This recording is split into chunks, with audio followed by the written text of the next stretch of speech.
Hi, thanks for joining us for the Family Plot, Gardening in the Mid-South. I'm Chris Cooper. Seed catalogs have a dizzying variety of options. Today we're going to see how to read the catalogs and find the plants that are right for your garden. Also, grapes are great to snack on and you can grow them in your garden too. That's just ahead on the Family Plot, Gardening in the Mid-South. Production funding for the Family Plot, Gardening in the Mid-South is provided by the WKNO Production Fund, the WKNO Endowment Fund, and by viewers like you. Thank you.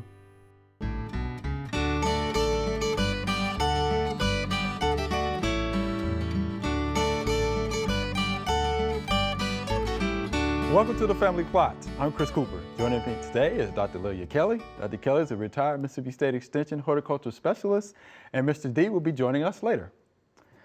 All right, Dr. Kelly, those seed catalogs are going to be rolling in, right? Oh, man, I love it. Right? I love it. But the thing about the seed catalogs, it's a lot of information. It is. So how do we read it? Well, let me tell you first. It won't be long till your mailbox will be stuffed full of these beautifully photographed, glossy pages and pages of all these perfect plants. And I get to looking at them, and I'm supposed to be an experienced gardener. I get to looking at them, and I just go into some kind of trance and start making lists. Right. I think we all do that. Yeah, and I read somewhere that inexperienced gardeners or novice gardeners always order too many seed. Well, I'm here to tell you, experienced gardeners do it too. They do it too. You wind up with 5,000 seed of something, and But I want to talk first about why catalogs versus your nursery. Okay, good. Your local nursery. Good. And there's pros and cons for both. Okay. The catalogs, you get to see the picture of it in flower or maturity or whatever it looks like. You get to see the picture. And you also get more variety. You get a larger selection of things in these catalogs than you would probably at your local nursery. Okay. So at a nursery, though, you're going to get personal knowledge, local knowledge, and you're going to get larger plants. You're going to get bigger plants, than what you could order online, that kind of thing. And you may, based on the size, you may get a better deal than ordering a little shrub, through the mail or something. But thing is, though, that you can't find some things other than in catalogs. Gotcha. So, like I say, there's pros and cons. Okay, that's good. Okay. And also, there's all kinds of catalogs. I mean, all kinds. And I brought some examples today, and you can have seed catalogs that devote it to nothing but seeds. Then you have catalogs that are live plants, like perennials, and things like that. You have catalogs that are just heirloom, maybe, or you have a regional catalog that's just for the Southeast or wherever, which is good because that keeps us from ordering stuff that's not hardy, hopefully, and you get heirloom. There's heirloom plant catalogs. There's bulb catalogs. There's garden tools and accessories catalogs. I mean, you name it, everything's out. And there's combinations of all these too. And then you have the specialty plant catalogs like daylilies and irises and all this good stuff that's just that one plant. And you get hundreds of pictures of these wonderful looking plants. So, and you get new plant introductions. Every catalog that has plants, seeds, in the first few pages is their new plant introductions. Which are always cool to see. Oh, yeah. I like those, I mean, I really, you got to try something new every year, But there's a lot of new things you can look at in those new plant introductions. So it's always fun to learn about those. Okay. So, the next thing, I guess, is to talk about the information that you get. Yeah, because it's a lot of information. Oh, man, sure. it is a lot. Yeah. And some catalogs are better than others. And there's tables and charts. And one thing that I always look at, because when you go to the plant itself and you look at the plant description, whether it's a seed plant or something you're going to order seed or it's a live plant, it'll give you a little description about it. And a lot of times they'll have these codes. Right. Like a sun or an S or a P or something, and you're looking at it going, what does that mean? Well, you go to the front and they usually have a key that tells you, this needs the sun, or this is a plant that's perennial or whatever, Well, give us an example of one of the plant information of Okay, one of the all varieties right. of Well, let's fruits pick that you have. tomato. Okay, let's pick Because tomato. everybody grows tomatoes. Okay. Usually that's their first vegetable they're going to grow. So let's look at one called Mountain Fresh Plus as a description of this plant that we're going to order the seed. It's an F1 hybrid. Okay. You have yield in 75 days from planting. And then here's these codes we were talking about, using those. It is highly resistant to F2, N, and V. Well, you're going, what is that? What is that? Well, that's when we flip back over here to the big chart that tells you what all those codes stand for. It could be V for virus. There's just TMV is tomato mosaic virus. So you have to look over here to know that if you have trouble with diseases in your area, you definitely want to pick one that's resistant, and this will help you do that by reading these descriptions. It's able to tolerate cold and wet conditions. It's a big red tomato, produces attractive 8 to 16 ounce slicers with good flavor. Vigorous plants, plenty of leaf color. And you can buy 100 seeds for $4.75, or you could buy 1,000. So, and also you have this chart down here in your tomato section of this catalog. You have a comparison chart of the tomatoes. Okay. Like for disease resistance, their features, their firmness, days to harvest, all kinds of things. So that's a big help too, if you want to compare them. So it's always good to look at the key, and then you can understand the plant better and get more information so you can make a good decision and not go off on a tangent and just order everything that looks pretty. So there's also, some of the seed catalogs have things like actually how to save the seed, which is a great thing that I didn't know was in some of these catalogs until you told me this is what I was going to talk about. And I got to pulling out all my old catalogs, and I said, man, I never saw that. This tells you how to collect the seed and how to save it. And it gives days to germination, what it needs for pollinators, the life cycle, all kinds of information. That's a lot of good information. So, because a lot of people are saving seeds these days, Yeah, so that's a good thing, that it tells you whether it's an heirloom or organic. There's just tons of info, and you just got to sit down and spend time and look at these things and study them, kind of like a textbook, really.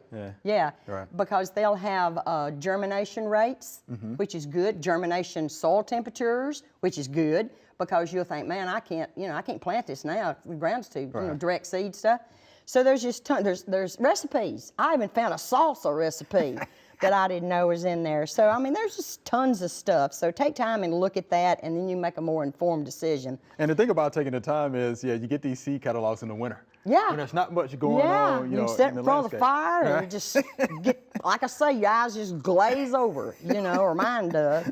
But the thing that I think people do is kind of go a little crazy, and we all do. We look at all these plants and wind up buying too much stuff, and I always encourage people to have a plan. Try to have a plan and say, okay, I'm going to grow tomatoes, and I'm going to grow this, and I'm going to grow that, and then figure out, because these magazines tell you how many plants you need and the yield. So if you've got a big family, you need these many plants, or days to harvest, it tells you that. So figure out what you need and try your best to limit yourself to that. That's the hard part. Because, it really is. And I do it all the time. I always have too many seed, and I always carry them over from year to year, which is not, in most cases, the best thing to do because they lose their viability. So have a plan, and then figure out how you're going to order it. Sometimes online is the best because it's fast. Phone, order blanks. Earlier the better. Earlier the better. Earlier the better, because they run out of these things early that are real popular, like the new selections. And if you order early, you're going to get the best selection, and you're going to get some early bird discounts from these catalogs, a lot of them, discounts to encourage you, to order early. Okay. So go wild. Yeah, go wild. Yeah, but have a plan. Yeah, have a plan, but you can go a little wild too. A little wild. Now that's good stuff, Doc. Especially now with the many new gardeners that are out there. You better order early. So it's a good idea to utilize a lot of these magazines, and if you want to go to your local nursery after utilizing all of these and see if they have the plants, these are good sources, like I say, to help you figure out what you want and if it fits what you need in your climate. Good deal, Doc.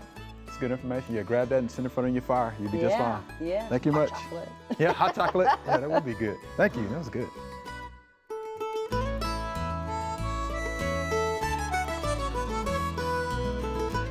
If you're going to be using pesticides in your landscape, make sure that you have sprayers that are labeled. As you can see, this sprayer is labeled for herbicides. This sprayer is labeled for fungicides. Now, you don't want to get the two crossed up and confused, okay? Because if you still have herbicides in this one, right, and you want to switch up and use a fungicide in it, guess what? If you spray your plants, it's going to be damaged because it still has residue in it from the herbicide. So that's why it's important to have two sprayers if you can, and make sure that those sprayers are labeled. Again, herbicides, fungicides. Don't get the two confused. All right, Mr. D, let's talk a little bit about grapes. Talk about grapes. Right. Okay.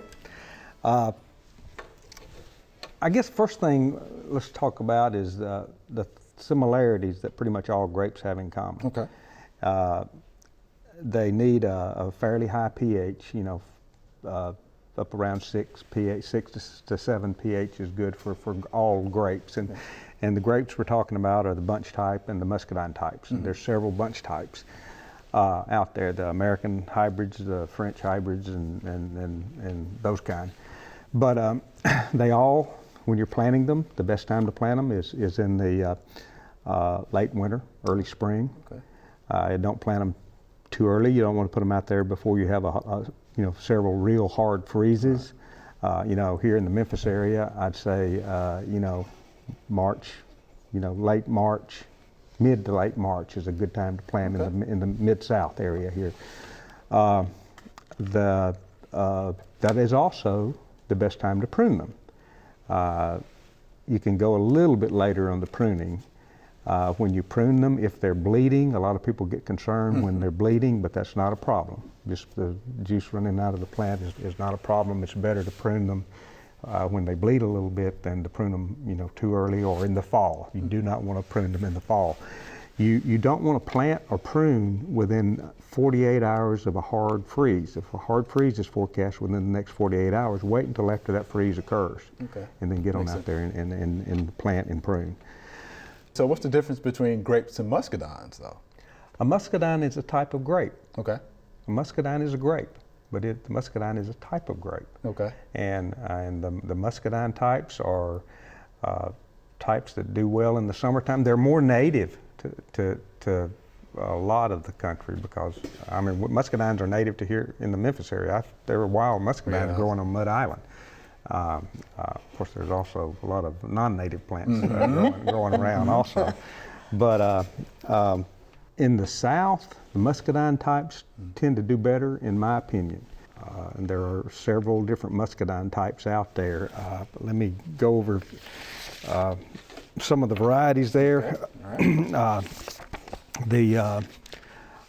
And these are varieties that have been around for a long time. Okay. I was recommending these back when I worked in Mobile County back in the 80s and 90s. But Hunt, Scuppernong, Carlos, Pride, Nesbitt, Golden Isle, Triumph, Magnolia, Cowart. Those are all muscadine varieties that have been around a long time. I mentioned Scuppernong. Yeah. Some folks think that all muscadine, they call all muscadines Scuppernongs. Well, Scuppernong is just one variety of muscadine. It's a female bronze variety. Muscadines come in either black, they're either dark colored or bronze. Okay. Now there are two types of muscadines. The female types require cross-pollination. They require a perfect flowered type to pollinate them. The perfect flowered type, on the other hand, is completely self-fruitful. So of the ones I mentioned, 1, 2, 3 of them are females, and the rest of them are perfect flowered types. So, but let me go back and I'll talk a little bit about some of the other types of grapes, bunch types.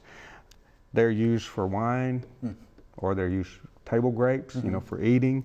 Some do better for jellies and juices and things like that. Are they considered the bunch grapes? Are they perfect flowered, female flowered, or most of them self-fruitful? They're all self-fruitful. They're all self-fruitful. So that would mean they have. You don't have to worry about getting. You don't have to worry about pollination. You can have one vine. That's right. You can have one vine. And you can. That's true. Yeah. Very good point. Small yards, you know. Right. And that is something homeowners that's they want to Yeah. try it, right? and that is something that's important to consider, because if you grow muscadines, it's recommended that you plant them 20 feet apart. Yeah, they take a lot of space. That because they'll have a 10-foot runner, and you'll have to Move it back. prune it to Right. 10 feet because it's going to want to go 20 feet, and so you'll have within the row 20 feet apart on muscadines, and then you want your rows 12 to 15 feet apart. So it takes a lot of space if you're growing muscadines. Yeah. Not real good in a small, zero, backyard, a small backyard. The bunch type grapes don't require quite as much space. You can put them, 8 to 10 feet within the row, and because they're not quite as aggressive as the muscadine types, you still probably need to leave, 10, 12 feet between the rows. But another thing that they have in common is they all fruit on current season's growth that came out of 1-year-old wood. Okay. And so it's important to prune them. Don't wait 3 or 4 years, especially if you have the muscadine types that are very, very, they grow a lot. They grow fast. It's important to prune them annually. And you can take off most of last year's growth. You can prune them back to 2 or 3 buds. Just follow that long runner all the way back and have 2 or 3 nodes or 2 or 3 buds and cut it off. And so you'll leave a little stub there. Yeah. And so that's your 1-year-old wood. And the growth that comes out of those buds will be the current season's growth that you'll fruit on. Now, if you go all the way back to the main stem, then the new growth that comes out is going to be coming out of what? Older wood, right. 2 or 3 year old wood. Right. Yeah. Will it fruit? No. Yeah. You will have a beautiful vine. It'll be big and it'll be green and it'll do real well. So it's important to leave a little bit of last year's growth when you prune them back. There are a lot of different trellis systems that you can use for grapes. You can have one of the simplest is a single wire, which is with posts with a single wire going across the top. You can have a double wire system, which has a single wire going across a post that's like 5 feet tall, and then about a couple of feet lower, another wire under there, and you have a double wire system. There's a Geneva double curtain, which kind of looks like my mother's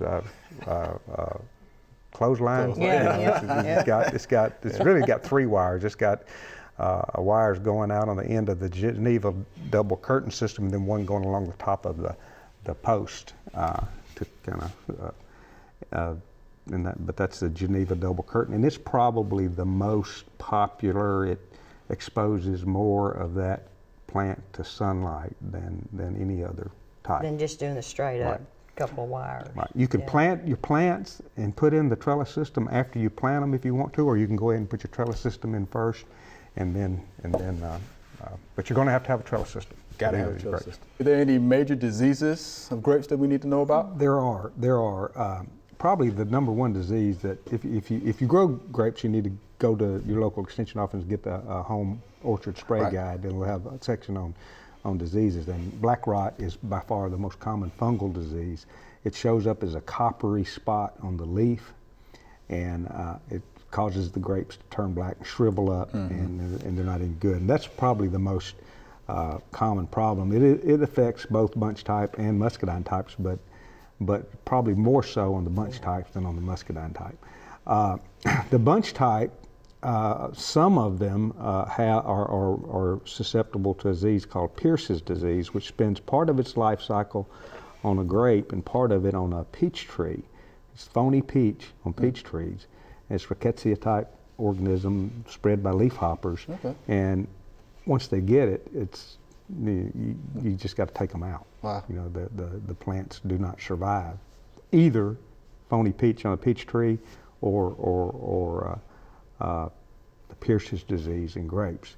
Muscadines do not get that. But and several of the newer varieties of the bunch types are resistant to Pierce's disease. They have resistance to that.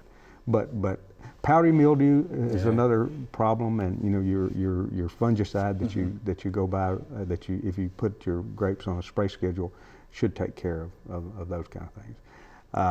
Insects. Yeah, that's going to be the next question. Insects not normally much of a problem on grapes.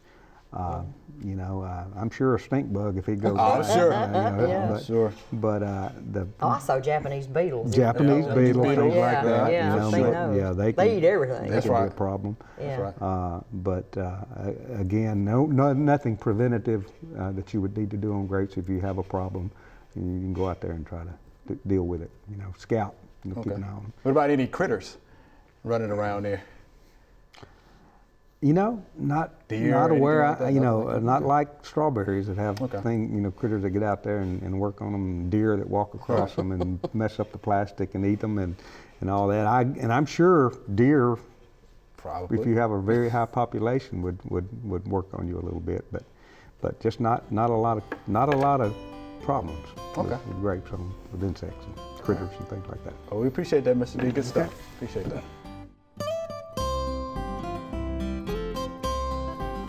So cherry trees have many problems. If you can see here, this oozing, right, which is red, kind of honey in color, is called gummosis. Gummosis is an indicator that this plant is under stress. So that can be from insect pests or it could be from mechanical damage. Gummosis is usually associated with cankers. So what you would need to do is actually prune out where you may have a canker. That's going to be difficult to do a tree this size. So cut out the canker if you possibly can, and the next best thing to do is make sure that you can keep the plant as stressless as possible. So again, gummosis. All right, here's our Q&A segment. You ready? Yep. Great questions we have here. Here's our first via email. I just found about a dozen of these securely suspended in a juniper tree. Are these bagworms or something else? This is Carl. All right, Mr. D, I think this might be something else, right? They're not bagworms. They're not bagworms, that's for sure. I know what a bagworm is. They're not bagworms. But yeah, tropical tittenweb spider, I think, or orb spider is Certophorus citricola, I think is what this critter is. It's came into the United States in about 2000 and it's spread through some of the southern states. So I assume that Carl is from somewhere in the South. Right. But they are a real severe pest in South America and in citrus and coffee plantations because the webs are so thick that it actually can block photosynthesis. It can, mess up the leaves. But that's what it is. Yeah, just the egg sacs, right? Mm-hmm. So those are the egg sacs. Should you get rid of it? Well, could be beneficial. They're right? probably a beneficial insect. Unless they are so thick that they're blocking, cutting off the photosynthesis of the plant that they're on. But they're on a juniper. Well, a dozen's not enough. Yeah. I wouldn't do anything with them. Of course, those egg sacs, I don't know how many little. That's the question. You got a dozen of those and let them all hatch out. And assuming a half, 50% survival rate, so you kind of keep an eye on them. But you may have to do something in the future. Orb weaver. But maybe not. Weaver. Right. Yeah, how about that? So it's a pretty picture. Yeah, so thank you for the picture, Carl. Since they are tropical natured, perhaps the cold winter will help us on that. Yeah. I don't know how well insulated that little egg sac is, but 17 below might take them out. Zero. Okay. Thank you, Carl, for that question. We appreciate that. Here's our next via email. I would love to know what kind of weed this is that is taking over our grass. I know part of the problem is Creeping Charlie, but I don't know what the weed in the middle is. I know we need a weed killer of some sort. What is this rascal weed? I like that rascal weed. Yeah. All right. Anybody want to jump out there? Anybody think they know what that rascal? Yeah, I know what it is. What is it? It is a fleabane. It's fleabane. Yeah, Erigeron is the genus. And they're coming up now and doing their little thing. And this kind of in our part of the world, they're more biennial, But they're pretty wildflowers. They but, are they pretty can, late yellow blooming. Yeah. Pollinators like them? Yeah. Pretty good. And they grow a lot on the roadsides. They have this pretty white, daisy-looking flower with a yellow center. And but in your yard, if you don't like them, they're really easy to hoe up or pull up. Just pull them up. Yeah, they are real easy to pull up. Yeah. I mean, I've got them in flower beds, and I've tried to kind of thin them out a little bit. Really? Because because they're coming up this time of year, Okay. you know, doing their little rosette. Right. So The basil rosette. that's what it is. It's a flea bane. It is a flea A bane. Ridgeron, yeah. You like that, Mr. D? Flea There are bane? some, yeah, and some of these flea bane are resistant to glyphosate. Oh, really? So yeah, get the hoe. Some of them aren't.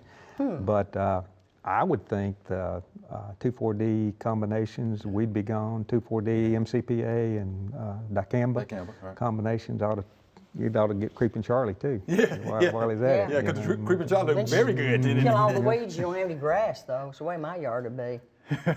Mine too. I live out in the woods and I don't have any grass. The army, what little I had, the army worms got this summer. So they got that up. How about that? Yeah, so yeah, flea bane. So thank you for that question. That's that rascal weed that's out there. Yeah, I rascal, like that. I like that. Rascal, yes, beautiful weed. Yeah, nice pictures. All right, so Mr. D, Dr. Kelly, that was fun. Thank you so much. Yeah. Remember, we love to hear from you. Send us an email or letter. The email address is questions@familyplotgarden.com. And the mailing address is Family Plot, 7151 Cherry Farms Road, Cordova, Tennessee, 38016. Or you can go online to familyplotgarden.com. That's all we have time for today. Thanks for watching. Winter is a great time to plan next year's garden. If you need help and advice, head on over to familyplotgarden.com. We have 1,400 gardening videos and all sorts of information to help you. Be sure to join us next week for the Family Plot, Gardening in the Mid-South. Be safe.